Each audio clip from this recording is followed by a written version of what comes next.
Thunderbolt a enfin fait ses débuts dans le MCU avec Bob et ses puissants alter ego, le Vide et Sentry, tout en dévoilant les secrets de son histoire. Allons, c'est l'heure de l'histoire, mon poulet au miel. On ouvre les petits volets. Cœur vaillant, œil sur la balle, on ne peut pas perdre.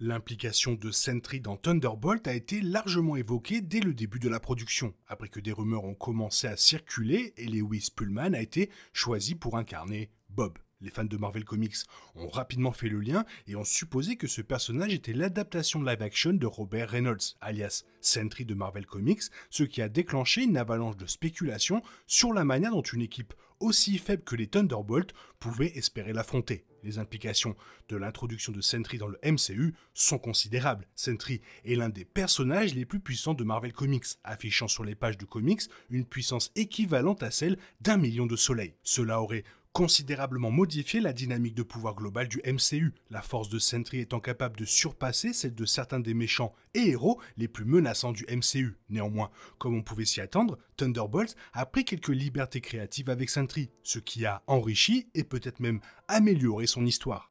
Bob apparaît dans Thunderbolts au cœur de la bagarre à 4 entre Yelena Belova, John Walker, Ghost et Taskmaster, comme on le voit dans les bandes annonces. Il est immédiatement dépeint comme dépassé, déconcerté par la façon dont il est arrivé là. Interrogé, il révèle que la dernière chose dont il se souvient est une prise de sang pour un examen médical, avant de se réveiller dans la pièce où il se trouve actuellement. On en apprend davantage sur l'histoire de Bob plus tard, notamment sur sa toxicomanie. C'est lors d'un voyage en Asie du Sud-Est que Bob a participé à un essai clinique en Malaisie, mené par Ox, l'équipe de Valentina Allegra de Fontaine. Ce programme servait de couverture au programme Sentry qui nécessitait des sujets humains. Ce programme visait à créer un super-héros suffisamment puissant pour remplacer toute l'équipe des Avengers. Contrairement à tous les autres sujets de test, Bob a inexplicablement survécu au processus, malgré une mort présumée. À un moment du film, Mel, l'assistante de Fontaine, révèle que Bob est particulièrement perturbé et inadapté au pouvoir divin qu'il a obtenu après les expériences. Son enfance traumatisante, marquée par un père violent auquel il a tenté de tenir tête et une mère négligente, l'a conduit à souffrir de graves épisodes dépressifs et de délire à l'âge adulte. Cette dichotomie mentale se manifeste finalement par ses deux alter-ego, Sentry et le Vide, après avoir reçu ses immenses super-pouvoirs dans le film. Cette adaptation reste assez fidèle aux comics, même s'il y a quelques changements notables. Le changement le plus notable chez Bob par rapport à son homologue de bande dessinée réside dans la manière dont il a rencontré la substance qui lui a conféré ses pouvoirs. Si les deux versions du personnage souffrent d'addiction, c'est cette addiction qui pousse Bob Reynolds à consommer le sérum de Sentinelle Dorée dans Marvel Comics, une tentative de recréer le sérum de super soldat et d'en multiplier la puissance par milliers, après l'avoir découvert par hasard. La transformation de Bob en Sentinelle et le Vide est donc bien plus auto-infligée que celle de Thunderbolt qui naît des ambitions de Valentina. Les origines de Sentry dans les comics Marvel sont bien plus hallucinantes que celles de l'adaptation de Thunderbolts. Sentry a été introduit dans Marvel Comics en 2000, mais il a été révélé plus tard que le super-héros opérait depuis des décennies et avait même combattu aux côtés des plus grands héros Marvel. Après la première apparition du Vide, Sentry a fait appel à Doctor Strange et à Monsieur Fantastique pour faire oublier Sentry au monde et à Bob Reynolds lui-même. Bien qu'ils aient récemment adapté un twist très similaire dans Spider-Man No Way Home, Marvel Studios a choisi de ne pas réutiliser cette histoire pour Sentry dans le MCU. Bob est présenté au tout début de son arc et le processus d'acquisition de ses pouvoirs reste plus secret. De plus, Bob a décidé d'adopter une approche moins radicale pour maîtriser les personnages de Sentry et du Vide.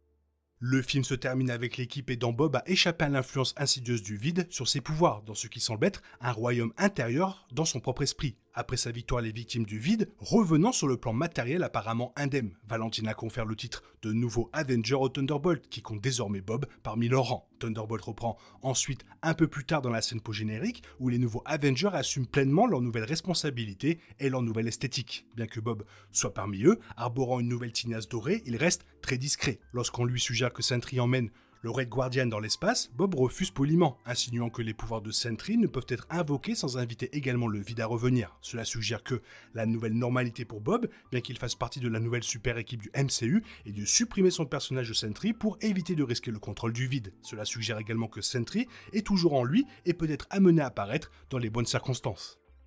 En apprenant sa facilité à succomber au Vide, les Thunderbolts ont pris Bob sous leur aile, choisissant de surveiller de près ce nouveau membre potentiellement dangereux. On peut toutefois supposer qu'il ne restera pas dans cet état, Sentry étant susceptible d'être appelé en cas de besoin urgent et le vide ne manquera pas de suivre. Cela se produira probablement dans Avengers Doomsday, pour lequel Lewis Pullman figurait parmi les acteurs confirmés lors du live stream surprise de Marvel en mars. La scène post-générique de Thunderbolts semble préparer le terrain pour Avengers Doomsday avec l'arrivée des 4 Fantastiques sur la Terre 616, l'univers principal du MCU. Il se pourrait que les 4 Fantastiques apportent un danger encore plus inconnu, tandis qu'un autre scénario probable est que Sentry soit déployé contre le grand méchant du prochain film, le Docteur Doom. Kevin Feige a d'ailleurs confirmé que les équipes qui combattront dans Avengers Doomsday, à savoir les Avengers, les Wakandais, les 4 Fantastiques, les Thunderbolts et les X-Men originaux, s'uniront pour combattre Doom. La puissance de feu collective de ces équipes témoigne de l'ampleur de la force adverse que le Docteur Doom opposera. Pour ces raisons, il est peu probable que les Thunderbolts soient la dernière apparition de Sentry ou du vide, et que la scène de combat épique de Lewis Pullman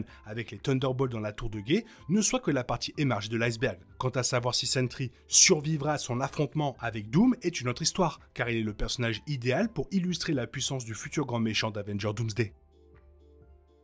Lewis Pullman est incroyable dans le rôle de Sentry ou du vide, mais quand on pense que c'est Steven Yeun qui devait avoir le rôle, franchement, ça aurait pu être magnifique. Toi, qu'est-ce que tu en penses? Fais-moi part de ton avis dans la zone commentaire, sinon, comme d'habitude, bisous bisous, bye bye.